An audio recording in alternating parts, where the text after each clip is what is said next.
Hello divas and dudes and Powerhouse Bakery friends. Welcome to my kitchen. Today we are going to learn about nutrition. So Nutrition 101 is going on at Powerhouse Bakery. I'm Suzanne Parker and I'm the owner of Powerhouse. I'm a registered dietitian and my goal is to show the world that healthy can taste amazing. And healthy is probably different for different people. We come from different phases, not only of the life cycle, but also what we're used to and what we want to accomplish. So whenever you're thinking about nutrition, notice that it is a continuum. What I want to talk with you about today is some basics about carbohydrates. So that's going to be our big topic, carbs. We're just going to abbreviate. And remember that because nutrition is a continuum, some people are going to benefit from different types of carbohydrates, more and less. But what I want to show you today is that it's a big category. And anytime a diet will take out a complete food group, you've got to watch out, because that means it's probably going to leave out really important nutrients that you don't want to take out completely. And we, of course, live in a world that's complicated because there's so many different diets out there. We often hear from different authors that there are foods that can save your life, foods that can kill you, and everything in between. So what I hope is that I'll help you learn how to create your healthy diet plan so that you can be your own expert and you can still read through some of the information that's out there and some ideas, but not feel like you have to change anything too drastically just because it's the latest and greatest diet out there. So the first thing I want to show you is this is a really cool magazine that I showed in my previous video, and you can probably still find it on the shelves. But it's new and interesting, and it's got some beautiful colors. So this is a picture of the Mediterranean pyramid. It's a great visual representation of the food groups. So what I want us to do is kind of zone in on a couple of the main categories. So just to kind of get us oriented, was at the very top of the food group are the sweets. Now notice it's been noted here, healthy sweets. So we know that even the unhealthy sweets shouldn't even be part of your diet. But of course that's going to be something we learn about and talk about, what makes a healthy sweet. But what this particular diagram is showing us is that some things you can eat sparingly, and that would be things like dark chocolate. So healthy sweets are going to fall into our carbohydrate category. So I'm going to start making a list here of carbs that we learn about in this simple diagram. So we know that chocolate is one of those, right? Healthy chocolate. Then we're going to go down a little farther and see supplements. And to me, that's a big question mark. Who says supplements are part of a healthy diet? My thought is we supplement something that's lacking something. So I'm going to put a big question mark by that one. The next thing as we move down is healthy herbs and spices. Okay, that's a plant-based food. That's a carbohydrate. So let's just say herbs will go into our carbohydrate category. So herbs. The next one down, sources of protein. So in this list of proteins choices, we can include cheeses, dairy, enriched eggs, skin, poultry, primarily meats are in this little category. But I bet you could think of some other proteins that also happen to be in the carbohydrate category. So let's add them. Things like beans, grains, and of course some veggies. Some veggies are going to be high in protein too. So let's keep going. Here we are, whole soy foods. So we definitely like that. And we're going down a little farther. As we're moving through the base of this pyramid, when we get to the lowest category, vegetables and fruits, what this pyramid is telling us is that you should eat more of this section, and you should eat less of this section. Okay, so that's really how the pyramid is structured. It's giving us a visual representation of how much should we eat, but it doesn't really give us a lot of detail into the what and the why. It's just giving us a good visual representation. As I turn to the next page, this one's giving us a little information on carbohydrates. It's telling us in general what we should do based on that pyramid. And then over here I start a little section because now it's talking about what makes carbohydrates good and not so good. and it's talking about a glycemic index. That's a term that we probably have heard before, and I want to challenge that that whole term. So I'm going to put a little question mark by that one too. And again, the rest of this is telling us how to have an anti-inflammatory diet and what really is healthy. It goes on to tell us as well the serving sizes of that base of our pyramid. So remember, we are here looking at the base, and underneath it says how many servings of each you should have per day, which is dangerous. So I really want to put a star by that one. So servings, by whose standard? So is it somebody that's 100 pounds or somebody that's 200 pounds, somebody that's working out 3 hours a day and training for a marathon, or somebody that has a desk job? So very ambiguous when we talk about servings. And you know that one of my most important healthy rules to live by is portion. So make sure you make a note of that. But notice that in general, if we see this pyramid, we know that we want to eat less and eat more of those food categories. A little bit about glycemic index, and what that's trying to tell us is certain foods will enter the bloodstream faster than other foods. And that's how this whole list was established of glycemic index. But again, it's very personal. If you had a slice of bread and you ate it on an empty stomach, how fast would it affect your blood sugar? That's how they measure glycemic index, based on a slice of bread. Is it as fast as bread or slower than bread? So it's a very vague term, because who eats only one slice of bread? Not very common, right? We eat a meal that has a mixed food group. So now glycemic index is completely turned on its head, because if we have a slice of bread and we add some peanut butter to it, and then we add some bananas, and then we have another piece of bread, and then we have a green salad with some chicken on the side, it's completely irrelevant how fast that one slice of bread goes into sugars. What again is the most important is the portion size of that meal. So did you have one slice of bread or two? Did you have 2 tablespoons of peanut butter or 1? Did you add honey or not? Did you have a big salad with some olive oil and cheese and salmon, or did you leave that out altogether? So case in point, portion is more important than a measurement of a particular food, and also the company that the food keeps. So the meal is more important than the individual food, okay? So now let's go back to our carbohydrate category discussion. A lot of you know that I did some work for HEB in the past. This is a book that I wrote for HEB, and we were in the era of what is healthy. And so we wrote this handbook, and we made it available in stores. And so I want you to kind of see how I went through this journey of helping the consumer, so people that go to HEB, what is healthy. So we had an introduction, and then we went to food. So here is the little guideline that I'm providing for you. And I want you to be able to read through this, because this is an updated version of what I've done for HEB. And in general, we're going to talk about the nutrients that you get from each food group. Today, we're going to really focus on carbohydrates. But here is that food guide pyramid, once again, that we just talked about. And with the USDA, they try to take it a step further and maybe make it more simple. But they gave us a MyPlate. And that was supposed to give us a visual better than the pyramid that would tell us how much. And now, let's really zone in on the grains. So here is our plate. And if we know that vegetables and fruits and grains and protein should make up our plate, how do we know what carbohydrates are going to do for our body and what amounts do we need of each of those? Something that's important that I want us to know is that carbohydrates are in this entire section. So we get carbohydrates from grains, we get them from fruits, and we get them from vegetables. And as I go through this little talk in this book, we help people understand what a typical serving size is for grains as well as veggies and fruits. So let's talk about that a little bit more. Because remember, our goal is to find your best diet and your best foods list.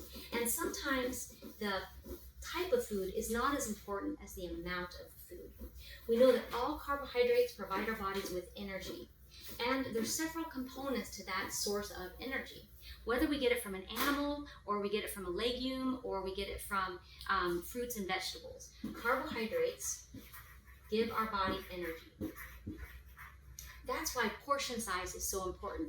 So whether we're thinking of portion size of one meal or the total calories we get for the day, energy is going to be dependent on how much we expend.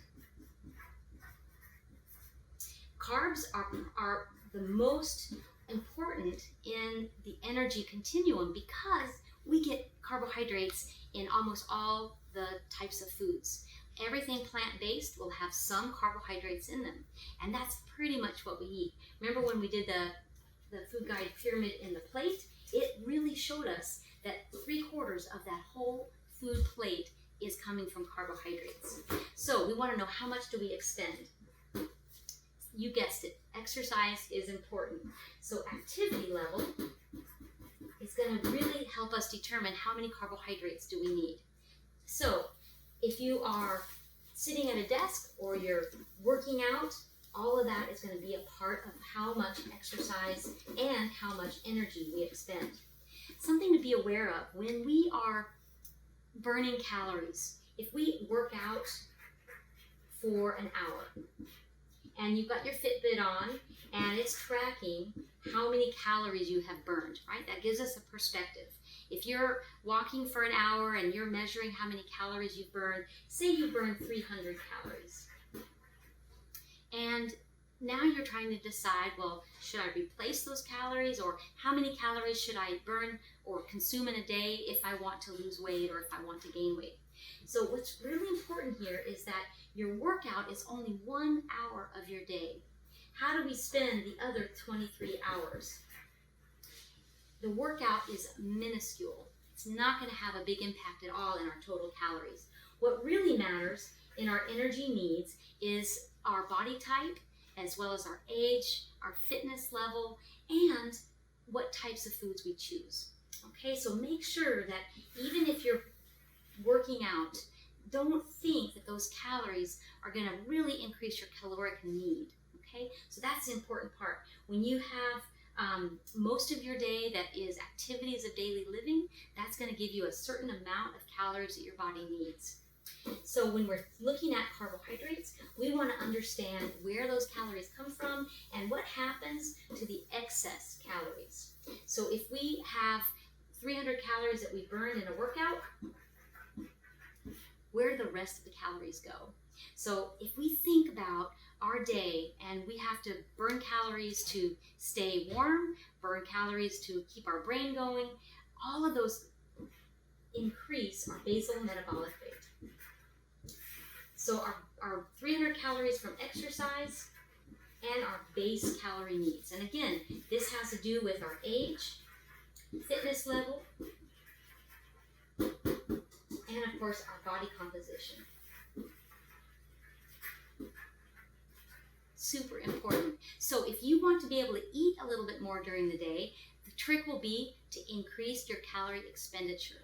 You can increase your calorie expenditure by having more muscle on board, being a little younger, which is not possible. Can't turn back the clock. So what we can do is absolutely change our activity level, and not just with exercise. We want to make those 23 hours a difference in exercise need, not just the 1 hour of exercise. So really be thinking about that. Now let's get into a little bit more nuts and bolts of the carbohydrates and what they are. I talk a lot about simple carbohydrates all the way to complex. So simple all the way to complex. If we think that all carbohydrates are the same, this is going to really help you understand the difference. Now, probably most of us have heard that white carbs are bad and that we should eat things that are whole grain, or maybe follow the keto diet and take them out altogether. So this is where I want to really help you identify your good to great list of your best foods. What would you think of as simple carbohydrates? That would be things that are easy to digest. That's not a bad thing, right? We like foods that are easy to digest, that are simple.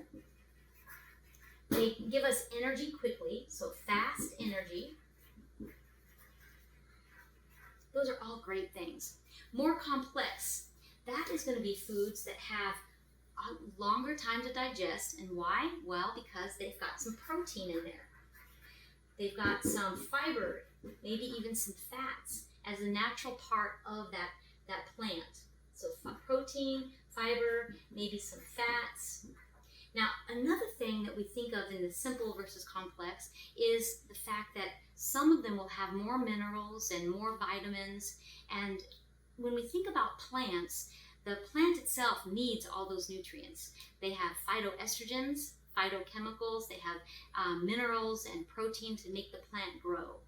So sometimes we get confused and think that simple means there's no nutrients in them. Sometimes we think complex means that that's where all the nutrients are, but it's not quite the case.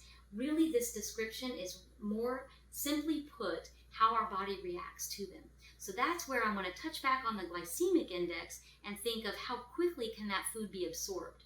So if it's simple, it does mean it's easy to digest. And so that's a part where the glycemic index tries to help us understand how quickly that food is absorbed into the bloodstream, but I think it takes it in the wrong direction and says that it's a bad thing if it's absorbed quickly.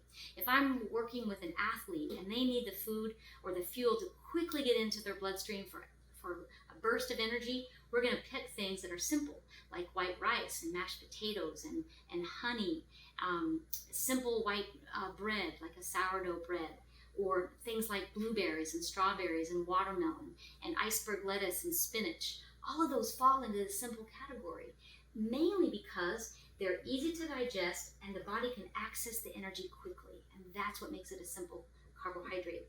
Now, the confusing part is, what about refined? Now, there's a different term. Refined carbohydrates can be very different. And that's where I'm writing over the top. We can have a refined carbohydrate that is masquerading like a complex carbohydrate. Can you think of one like that? Whole wheat bread. If we measured the glycemic index of whole wheat bread and it's stone ground, it's not going to really be any difference than the glycemic index of white bread. So confusing, right? The second part is wheat bread might have more minerals and protein and fiber, but it might not. If you look at the nutrition labels of white bread and wheat bread, they're not very different. And that's because they're both in the simple category. They've both been pretty highly refined. And so when we see a refined carbohydrate, the chances of them having enriched nutrients is very great. What we want to do is find the complex carbohydrates that are naturally rich in proteins, carbohydrates, and fats. So natural, again in quotes, because we still have to quantify that, still could mean that it's a better choice. Let's give an example. Here's some honey. I grow honeybees, and so I absolutely love honey.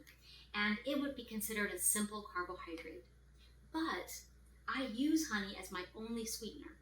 So if I'm going to have something sweet, I'm going to use honey. It's a simple and it's not refined source of sugars. Can you think of a refined sweetener that would fall in this category that might be less healthy? You got it. White sugar.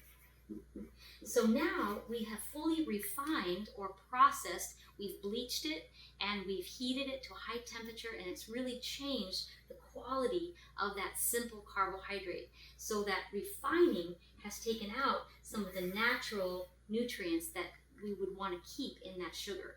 So now we can find all natural sugar, brown sugar, different ways that sugar has been processed. That may or may not make it healthier. But I think once we find that there's a lot of great sweet flavors in the simple category that aren't refined, now we can use them in our best foods list. So I want you to jot down what would be your best sweetener that could really fall into this category. So in addition to honey, we can use fruit juices that are going to be a simple sugar or a simple carbohydrate that, because it's not refined or changed very much, it's going to really give us some complexity that we want to see on this side of our continuum. So fruits, we could even consider fruit juices. Now we're getting into some other items that are interesting. What about agave nectar? It has been in the news as healthy, not healthy, we don't know. We don't know where to put it. It has a low glycemic index. Well, what happens in application is that agave nectar is in fact less sweet than, say, honey or sugar. So sadly what happens is people will use their normal amount, taste it, it's not sweet enough, they're going to put some more agave nectar in because they have the idea that, well, it's healthy, so now I can use more. Which again, always goes back to my original, most important healthy rule to live by, and that is portion. Same thing with the non-nutritive sweeteners. Now, it isn't a simple sugar. It's really a non-sugar, non-nutritive. What do I mean by that? Things like stevia and NutraSweet, the sugar replacers. Now, I'm putting it here, but I'm also going to put a big box around it because it is really not going to be a carbohydrate. But the strange thing is, over the last 20 years that we've been studying non-nutritive sweeteners, it makes our body, so our brain and our palate and even our GI tract, think that we're getting carbohydrates. And so it does not seem to do the trick that something can sweeten up a product or taste good and not actually give us the after effects, which is that potential overeating scenario that we find even if it has a non-nutritive sweetener. Lots to talk on with that, and I'll bring it up in some other of our time together, but non-nutritives are ones that try to replace the simple carbohydrates that really could be a great source of a carbohydrate that's in fact not refined. So a really good one. Let's spend a little bit more time on complex before I give you a summary. So in our complex, we know that this choice of carbohydrate is going to take a little bit longer to digest because it has proteins and fiber, maybe even some fats, because it's the way nature made it. So the most value to the plant is going to be that complex carbohydrate because it's fully loaded with all the phytoestrogens, the phytochemicals, the minerals and vitamins, and of course fiber that it needs. Can you think of any good examples? Beans, quinoa, soy. And remember, there's still some confusion around whether or not we should have soy if we're trying to avoid those lifestyle diseases. And as long as it's natural and not processed, then we're okay. So it should be all natural. Now, do you know what we call that all natural soy is edamame, which is a legume. So when you start thinking about ways to make your best foods list and you're in your carbohydrate category, I want you to think of ones that you like to cook, that are easy to prepare and easy to transport and fit into your lifestyle, and you can use some of your family recipes with. So those complex carbohydrates. And then think of the ones that have minimal processing done to them. They should already have some natural protein. They should already have some fiber and even some natural fats that occur in that carbohydrate. That way, you can have some complex carbs as well as some simple carbs that add amazing sweetness. So when you start following more plant-based, or you're looking at your pyramid, your food guide pyramid, whether it be the Mediterranean or the USDA style, know that what's really important is portions of each of those. And portions are based on your energy expenditure.